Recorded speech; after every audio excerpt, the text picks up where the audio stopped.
Simon, you want a thriving North, but you've said that you think HS2 is not the right way to go about it. And in fact, you believe it's one of the worst ideas in British politics. Is that correct? Not one of, unquestionably the worst, yes. That's going some. Simon, that's going some. One of the problems is that there's some good sense to talk about railways. Now, I've worked the railway for 10 years, so I know it a bit. But I mean, you don't need to build stupefyingly expensive new pathways to get a better service. The signalling system in the railway is not at all good. Huge amounts of things can be done to improve and to increase capacity. At the moment, passengers are not increasing on the railway. There's no sign that it's going to be bursting at the seams in the future at all. But that's not the point, really. The point is this is also a terrible railway. It was invented as a sort of executive toy between Birmingham and London back in the early 2000s. It wasn't necessary then. This is not the most crowded railway in Britain. The most crowded railways are almost all commuter railways, and they desperately need investment. This glamour project, there's no other word for it, was invented as a political gesture by the Labour Party and then the Conservatives at the end of the 2000s. It's been a disaster. It's going to be a huge scandal when it all comes out. And I've tried to follow it over the years. It's difficult to say. We're spending £135 million a week, okay? A week.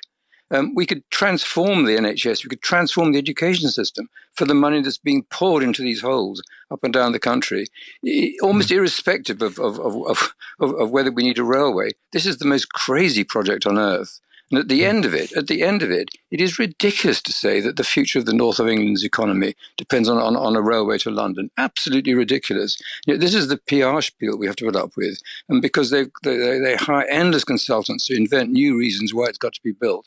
It does not have to be built. The best thing to do with it is to kill it stone dead. Certainly, cutting it in half like this is absolutely pointless.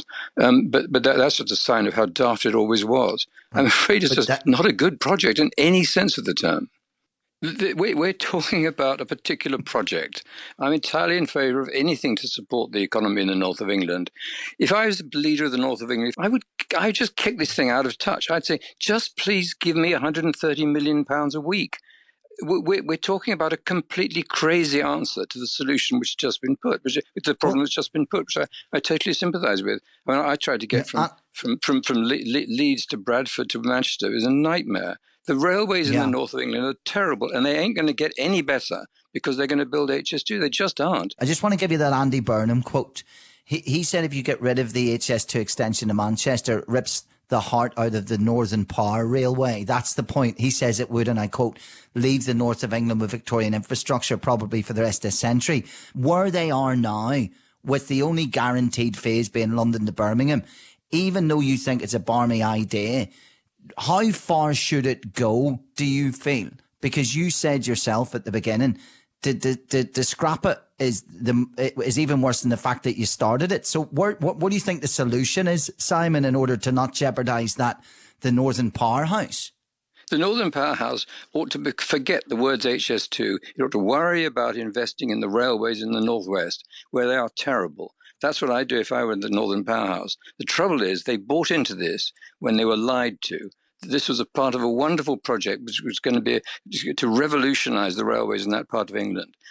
It's a complete distraction. And I tell you one thing I know, and the Treasury in Whitehall and everybody involved in this is never going to give another penny to the railway for 25 years if this continues to spend money the way it's doing now. It's out of control. It's not a normal project.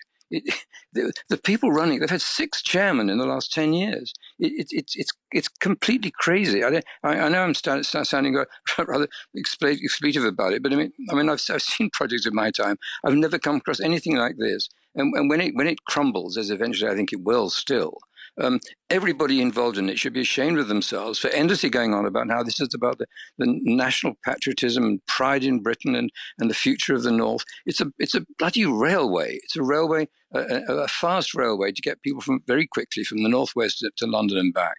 And it just it's the worst thing I've ever come across as an idea for economic growth. It really is. I always have a look on these big news stories. I like to click in the comment section in the BBC website and just see what the vast majority of people think that are reading the BBC website. And this was in the top 3 supported comments as I looked at it today at 8. It's just one line I want to read to you, which boils it down. And the comment is this: it's a national disgrace that we can't just build a railway line. It cuts through all the BS, Simon, doesn't it? It's a national disgrace that we can't build a railway line, because that is ultimately what we're talking about here. Building a railway line, Simon. Well, I agree. But the assumption that because there are railway lines that are quite good, and I'm in favour of railway lines, but it has to be a railway line that is as stupefyingly over budget and out of control as this one, just doesn't wash. We've got to be very careful that we don't say, oh, well, because it's called infrastructure, which is a golden term, it doesn't really matter whether it's value for money or not. This project failed every test of the National Audit Office, of all the experts that have looked at it. They've all said the same thing. It's out of control. I mean, the Treasury says it's out of control.